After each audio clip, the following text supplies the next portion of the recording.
This episode is powered by Specialized Recruiting Group in Livonia, helping businesses find top-tier talent and professionals land their next big opportunity. Welcome to Ghosted by the Machine, the podcast where job seekers break through the algorithm and finally get heard. No filters, no bots, just real conversations about what's really actually happening in the hiring process. I'm your host, Mark Lane, and today's guest is someone focused on something many job seekers don't get enough of: community, mindset, and practical tools that actually move the needle. Jeff Thomas is the founder of a job seekers community designed to help people stay positive, focused, and confident during one of the toughest seasons of their lives. Jeff, all the way from Pennsylvania, welcome to Ghosted by the Machine. Thank you, Mark. So, Jeff, how and why did you start Job Seekers Community? And was there a specific moment where that made you realize people needed more support than they were getting? I've been a VP of sales and a fractional VP of sales for the last 10 years. If you're familiar with that market, the average job tenure is about 13 months. I've looked for more jobs, I think, than anybody else. I've also hired tons and tons of people. I've even built my own recruiting company. My problem in my own recruiting company was I found I just wanted to help people find jobs. I wasn't trying to fill them as much as I was trying to match, these other folks. So I realized over the last couple of years that everybody in the job search feels worthless. They feel alone. And they just, job search is the worst thing in the world for, let's just say, 99 days or 99 no's. You get a job and the whole history disappears and you forget about it. But those are some of the hardest times for people to go through. And there are actionable things you can do to significantly enhance your mental state while you're searching. And there's also a lot of really solid tips and tools. And some of them get a lot of play, but most of them don't. So in our community, we're able to support each other as we're looking for jobs. And we're able to use some really interesting technology in order to shorten the job search. Your mental health is definitely on call during your job search. So your community focuses on helping people stay positive and sane through what can be brutal. What mindset shift makes the biggest difference for someone stuck in a long job search? We have two things that are very popular. One is every day at noon Eastern, and anybody who's listening is welcome to join us. And 99% of this is all free, but we have a Zoom call and we call it Screaming into the Void. And it's a place where people come and commune, right? They talk about their job search. The people on this search are like, literally there's one of the ladies on our, who joins every day, has an interview today at 1 p.m. And this morning in the community, I saw people saying, hey, good luck today. So there's this community aspect, and there's, I always say, show up when you want to show up. Don't show up. We don't care, but it's just a place for people who are in a very solo or alone position. Job searching is done alone in almost all cases. It's a place for them to kind of get together. The other thing that we have, we have two. We'll talk about tools in a minute, but we talk a bit about how do you stay positive through this. And it's a mini course. It's a 5-section course, and it's called the Belief Audit. And it helps you do things like separate yourself from your job. There's a bunch of exercises that we offer. Most of us, when somebody says, well, who are you? You say, well, I'm a dad, I'm a husband. Oh, and I'm a podcaster, or I'm a sales guy, or I'm a whatever. And most of us take so much of our personality into that definition. And what you have to realize is that those definitions don't define you, and that the lack of them doesn't diminish you. The other thing that we help people really understand is what the odds are. Because if you understand that applying for a job is kind of like buying a lottery ticket, it's just easier to handle that rejection. And then we try to help people, buy those lottery tickets that have better odds. Sure. So one of your standout tools helps people match their communication style to their interviewer. Yes.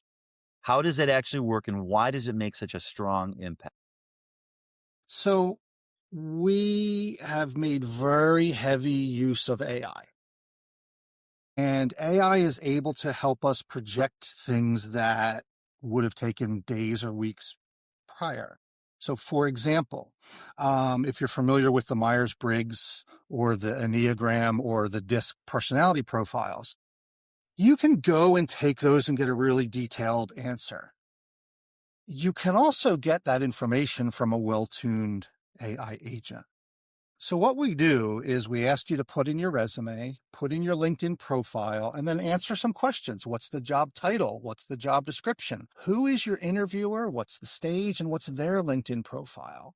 And then we go through this whole process and take a look at, you're this type of DISC personality and they're that type. We actually break those into two separate sections, your personality, their personality. And then right below that, we say, how do those two things mesh? For example, you might be, if you're like me, you just want to like talk and ramble and go. And if I'm interviewing with somebody who's really methodical, the tool will help me say, make sure that you take pauses and make sure that you're giving them a chance to participate because they're a little less extroverted maybe than you are. We take the company culture, we take the job description, and then we do a couple of things such as we'll project what questions you may well get asked and how to prepare for those answers. One of the most important questions on the form, however, is what are you worried about? And we had somebody, she's in HR. She put right in the box. She was interviewing for a manufacturing job. She's got a lot of HR experience, but not in manufacturing. And without this tool, when they asked about that, she would have been like, well, she wouldn't have a good answer. Sure. Well, through the AI, the AI looked at all of her certifications and pointed out to her that 4 of her certifications were very important in the manufacturing area. So it helped her be ready for that question. She got the job offer yesterday, actually, from that very company. But it really helped her understand and know how she's going to answer a question that maybe otherwise she wouldn't have. The biggest problem with that tool today, in my opinion, it wants to produce 15, 16 pages of information. I'm trying to keep it down under 8. And we've actually added a summary sheet to the front page so that it's a study guide for your interview. And I haven't had anybody who has gone through it and been like, I didn't learn something really valuable that I was able to use in my interview. Well, if it can help you with transferable skills, that would be amazing. Absolutely. It looks at all your keywords, all those things. And again, you might say to me, hey, what do you know about manufacturing? And I don't think I know anything. But we've dumped all this information in there, and now we can make some correlations these transferable skill correlations that you might not be familiar, that you as a human might not immediately go, oh yeah, I'm good at that. Well, especially with individuals with over 10, 15 years of experience, and they're trying to break into a different field or reinvent themselves. Absolutely. So recruiters form impressions in the first 6 seconds. What are job seekers getting wrong about those first moments, and what should they be doing instead? There's 2 really important sides to this. The first side is we all, as job seekers, hear the advice. Tune your resume. Make sure you have the right keywords. We do all these things, and they're all important. Every little piece of advice out there, hopefully every little piece of advice out there, has a positive potential value, right? You might do one thing that gets you the interview, but you never know what those things are. So it's really important to be able to analyze your brand, as in who your brand is projecting to that recruiter. So one of the things that we do, we have a thing called the 6-second signal. And it's what signal are you presenting to a recruiter when they first open up your application and look at your resume or your LinkedIn. We do an analysis of your LinkedIn. We do an analysis of your resume, all the way down to a visual analysis that says when somebody skims your resume, what do they see? Humans tend to read in what they call an F pattern. You read across the top, down the side, and then in the middle. So we help people actually take advantage of those types of items. So actually that's how we really mostly help people get involved in understanding what a recruiter is going to see instantly. The other part that we do of that, though, we'll take your LinkedIn and your resume and we compare them together. Most people have a really good resume. Most people have a pretty good LinkedIn. They rarely are in alignment. So my resume got me the job, but now the hiring manager is checking me out and they don't see it. And so we really help you kind of put those two things together. And so that's been one of our most popular tools. We've actually just released a more simplistic version for the very beginning of your job search. And we're calling it like your branding agent, which is you just throw in your resume, you throw in your LinkedIn, and then we tell you what the world thinks you are. And it's a baseline. That tells you it's like, oh, I want to be this job, but the world sees me as that job. And so again, you can shift to that job or you can change what you're projecting. And so we help you do that through these tools. You can always look at yourself and say, well, maybe I can't fit this, but I can fit this. I can go from the square to the circle and I fit better. Exactly. And if that's good for you, then we will help you get there. And if it's not good for you, then we'll help you make those changes to still try to fit in, because there's a lot of things you can do to get an interview that most people don't talk about. For someone who feels burned out, discouraged, or they're disappearing into the algorithm, what are a few practical steps they can take right now to regain confidence and momentum? Understand your odds, have a support network, and do the things that will help you get to the next stage. So most people are feeling really beaten down in this market because they can't even get an interview.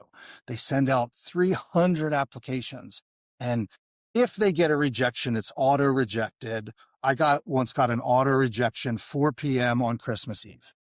Like really harsh. But understanding that there are things that you can do that dramatically increase your odds of getting to that next step. Let's just again assume that next step is getting the interview versus getting the offer. So we'll help people understand that your odds of getting an interview, if you're one of the first applicants, is significantly higher. It's 6 to 8 times higher than if you're just in the middle of the pack. And so one of the things that helps you is you get a taste of success. You're not just literally screaming into the void. Again, we love to have people come into the community. You can chat with other folks. We've got live chat, we've got classes, we've got this daily Zoom call. These are all things that are really there to help you feel less alone. And it's very comforting to know that you're not the only person who sent out 600 applications. But it's more comforting to know that some of these people you're talking to are doing new things that are helping them be more successful. I tell anybody I talk to, I can't get you a job, but I can help you dramatically increase your odds of getting in front of the right people. And that's what we try to do in the community. Well, is there anything that gives you hope these days, Jeff? Yes, it's a terrible market and everybody in it is playing by the same rules. I'm going to do everything I can to make sure I'm projecting the right persona. And then I'm going to sit back and hope I get the interview. And if you get referred into a job, you're 18 times more likely to get the job than if you apply cold. So if you come in through a recruiter, you're much more likely. If you apply in the first 2 hours, you're much more likely. And so there are things that we can do that most of us don't, that do flip the odds. The other thing that I think I'm seeing, I'm not an economist, but in the last 4 weeks, it appears there are many more recruiter roles being advertised. And therefore, if you think of that as a leading indicator, if I'm going to hire a recruiter, why? Well, I'm going to hire people behind that. So I do think people, this whole market is just this weird, everything's stuck. It's all gummed up. I think the demand inside companies is increasing for them to take the risk to make the hires. And I'm hopeful that seeing this perception of a recruiter increase is a good sign for the spring. But again, if you're 1 out of 800 applicants, if you're number 760, you're not going to get looked at. You're just not. Right. Well, Jeff, thank you so much for building something that reminds people they're not navigating this alone. And that's exactly why we do this show, to connect what's happening behind the scenes with what job seekers are experiencing in real time. So if you're watching or listening and thinking, that's me, you're not alone. If you want to share your story, email me or send me a DM. And if you want to stay plugged into the real stories, real insights, and real humans behind today's hiring system, make sure to follow and subscribe for new episodes, shorts, and conversations every week. And if your organization believes in making hiring more human and wants to support conversations like this, we're currently opening a few sponsorship spots, so feel free to reach out. I'm Mark Lane, and this is Ghosted by the Machine, because behind every application, there's a human. Let's make hiring human again. Jeff, thanks again. Have a great day. You too. Thank you, Mark.